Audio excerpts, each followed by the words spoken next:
Assalamualaikum warahmatullahi wabarakatuh. Perkenalkan, nama saya Siti Syariah.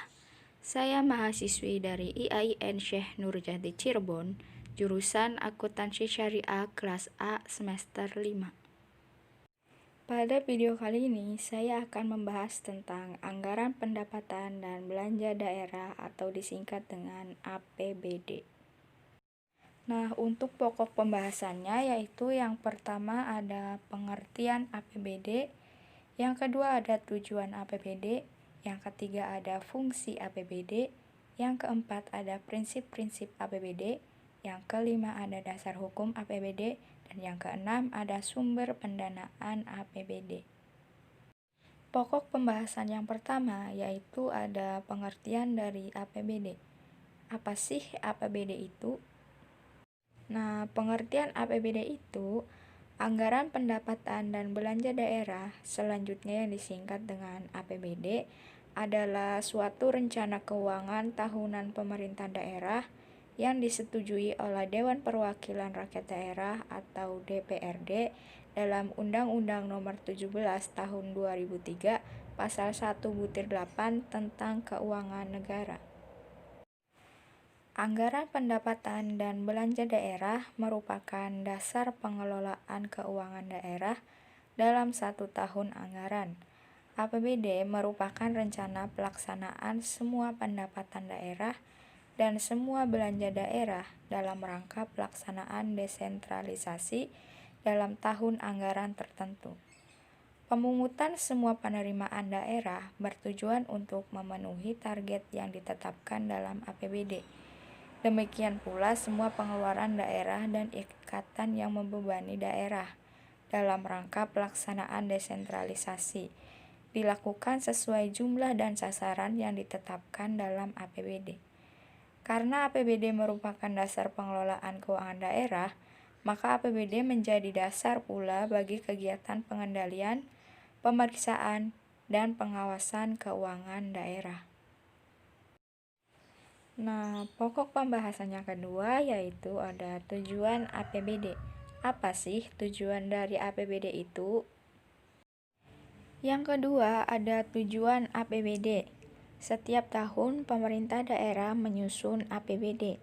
Tujuan penyusunan APBD adalah sebagai pedoman pengeluaran dan penerimaan daerah agar terjadi keseimbangan yang dinamis dalam rangka melaksanakan kegiatan-kegiatan di daerah demi tercapainya peningkatan produksi, peningkatan kesempatan kerja, dan pertumbuhan ekonomi yang cukup tinggi.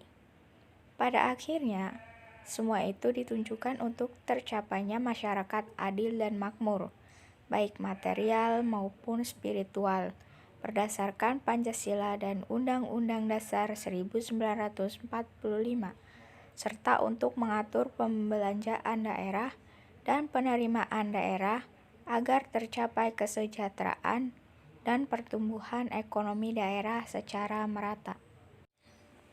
Yang ketiga ada fungsi APBD. Apa sih fungsi APBD itu? Pokok pembahasan yang ketiga ada fungsi APBD. Berdasarkan pasal 3 ayat 4 Undang-Undang Nomor 17 Tahun 2003 tentang keuangan negara, maka fungsi APBN atau APBD antara lain yaitu yang pertama ada fungsi otorisasi APBD, yang kedua fungsi perencanaan APBD, yang ketiga fungsi pengawasan APBD, yang keempat fungsi alokasi APBD, yang kelima ada fungsi distribusi APBD, dan yang keenam fungsi stabilisasi APBD. Yang keempat ada prinsip-prinsip APBD. Apa saja sih prinsip-prinsip dari APBD itu? Pokok pembahasan yang keempat ada prinsip-prinsip APBD.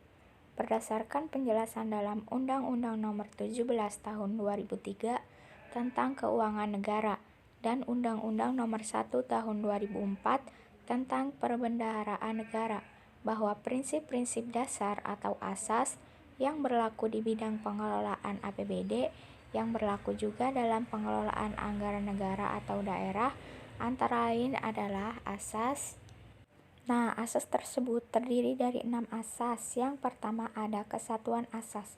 Kesatuan asas ini menghendaki agar semua pendapatan dan belanja negara atau daerah disajikan dalam satu dokumen anggaran. Yang kedua ada universalitas asas. Universalitas asas ini mengharuskan agar setiap transaksi keuangan ditampilkan secara utuh dalam dokumen anggaran. Asas yang ketiga yaitu ada tahunan asas. Tahunan asas ini membatasi masa berlakunya anggaran untuk suatu tahun tertentu. Yang keempat ada spesialitas asas. Spesialitas asas ini mewajibkan agar kredit anggaran yang disediakan terinci secara jelas peruntukannya. Asas yang kelima ada akrual asas. Akrual asas ini menghendaki anggaran suatu tahun anggaran dibebani untuk pengeluaran yang seharusnya dibayar. Yang keenam ada kas asas. Kas asas ini menghendaki anggaran suatu tahun anggaran dibebani pada saat terjadi pengeluaran atau penerimaan uang dari atau ke kas daerah. Yang kelima ada dasar hukum APBD. Apa sih dasar hukum dari APBD itu? Pokok pembahasan yang kelima ada dasar hukum APBD. Yang pertama dasar hukumnya yaitu ada Undang-Undang Nomor 32 Tahun 2003 tentang Pemerintah Daerah pasal 25 yang berbunyi, Kepala daerah mempunyai tugas dan wewenang menyusun dan mengajukan rancangan perda tentang APBD kepada DPRD untuk dibahas dan ditetapkan bersama.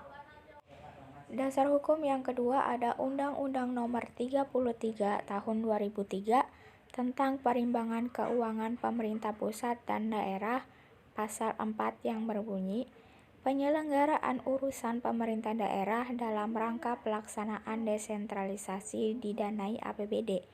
APBD harus disusun pemerintah daerah setiap tahunnya. Dasar hukum yang ketiga yaitu Keputusan Menteri Dalam Negeri Nomor 29 Tahun 2002 tentang pedoman pengurusan, pertanggungjawaban keuangan daerah, serta tata cara pengawasan, penyusunan, dan penghitungan APBD. Yang keenam ada sumber pendanaan APBD.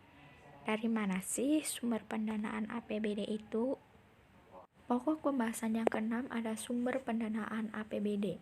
Adapun sumber-sumber pendapatan asli daerah atau PAD sebagaimana diatur dalam Undang-Undang Nomor 32 Tahun 2004 Pasal 157, yaitu yang pertama ada pajak daerah, yang kedua ada restribusi daerah, dan yang ketiga ada pengelolaan kekayaan yang dipisahkan. Cukup sekian materi yang dapat saya sampaikan. Kurang dan lebihnya saya mohon maaf. Billahi taufik wal hidayah. Wassalamualaikum warahmatullahi wabarakatuh.